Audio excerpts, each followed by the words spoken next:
Julia Barreto at crew nito inakusahang ipinasara ang isang bahagi ng Camiguin Island.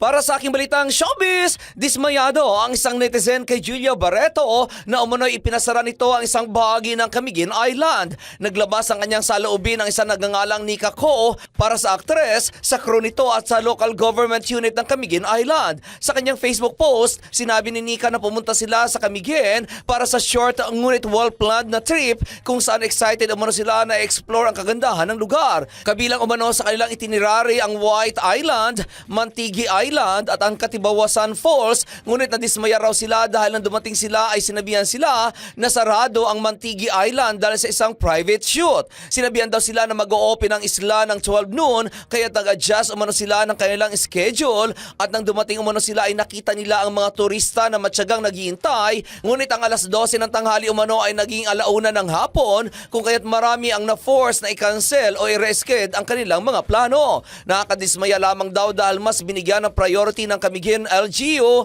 ang private production kaysa sa mga turista na nagplano na matagal para sa pagpunta sa nasabing isla. Bagamat naiintindihan daw nila ang magandang balik na naturang shoot sa isla, pero sana umano ay nagkaroon ng advance notice para hindi nagkaroon ng unnecessary inconvenience. Kasabay nito, sinabi ni Nika sa team ni Julia na bagamat nairespeto niya ang trabaho ng production team, pero pwede umanong ikonsidera ang pagkakaroon ng maayos na coordination at time management para sa mga future ng mga shooting. Pumunta umano ang mga turista sa Camiguin para ma-appreciate ang ganda ng lugar kahit magiging okay raw ang lahat kung nasa tama ang mga pulisiya para masiguro ang balanse sa pagitan ng media projects at public accessibility. Sa uli ay sinabi ni Nika na sana raw ay nagsilbing learning experience ang nangyari sa lahat ng mga taong involved.